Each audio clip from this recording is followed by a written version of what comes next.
오늘부터는 새로운 책 레위기를 묵상하도록 하겠습니다. 오늘 본문의 배경이에입니다. 레위기는 모세오경, 창세기, 출애굽기, 레위기, 민수기, 신명기에서 중간에 위치해 있습니다. 그만큼 오경 중에 핵심인 책이라는 의미입니다. 레위기의 핵심 주제는 거룩으로서 이 단어는 레위기에서 무려 152회나 등장합니다. 그래서 이 책은 거룩의 교과서로 알려져 있습니다. 레위기를 통해 우리는 하나님의 백성이 이 땅에서 어떻게 거룩하게 살아갈 수 있는지를 배울 수 있습니다. 또한 레위기는 예수님의 구원 사역을 미리 보여주는 그림자와 같은 역할을 하는 책입니다.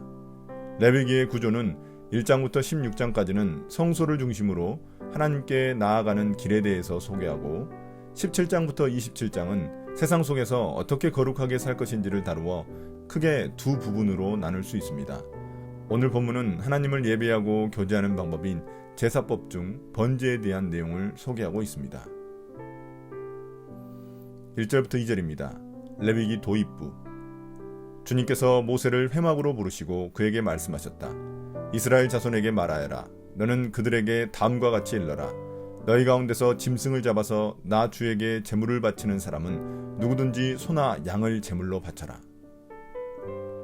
레위기는 주님이 회막에서 모세를 부르시는 장면으로 시작합니다. 회막은 성막을 의미합니다.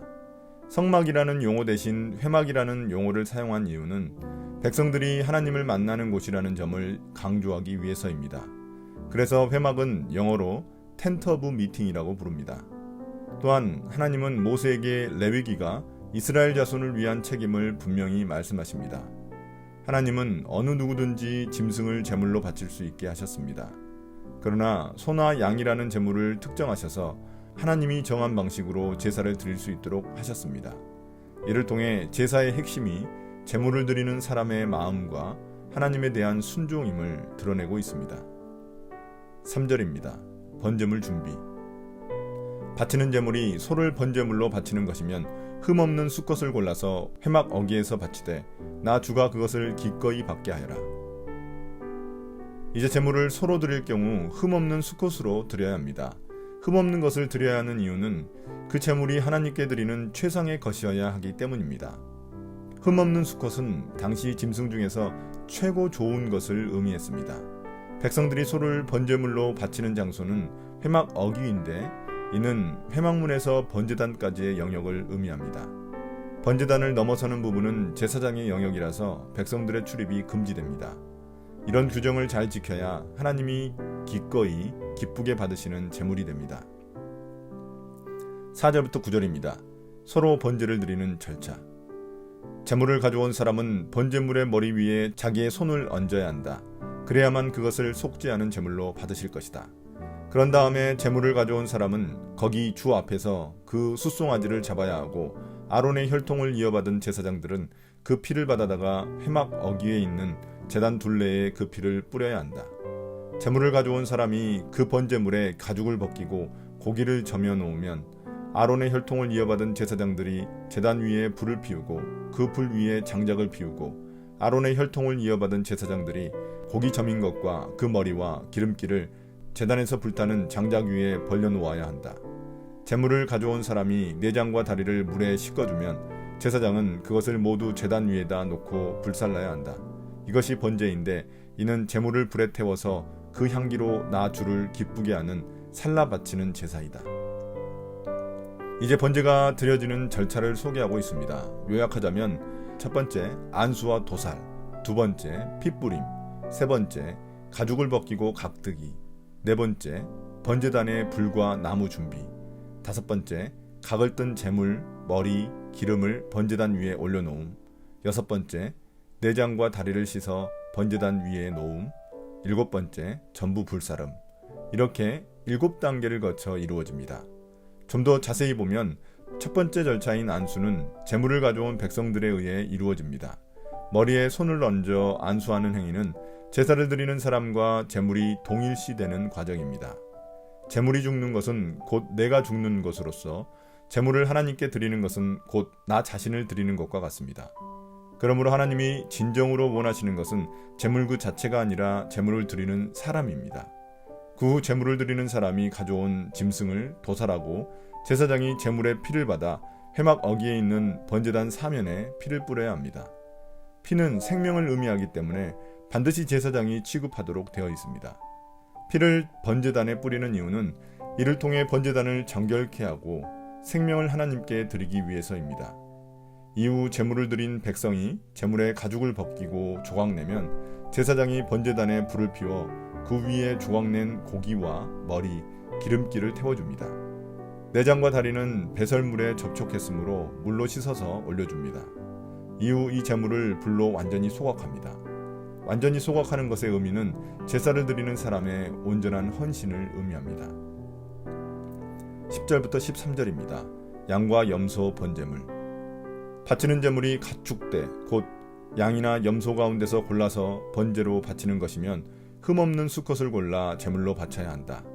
제물을 가져온 사람은 그 제물을 주 앞 곧 제단 북쪽에서 잡아야 하고 아론의 혈통을 이어받은 제사장들은 제단 둘레에 그 피를 뿌려야 한다.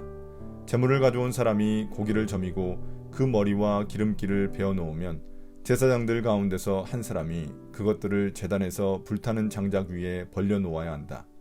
제물을 가져온 사람이 내장과 다리를 물에 씻어주면 제사장은 그것을 받아다가 모두 제단 위에서 불살라야 한다.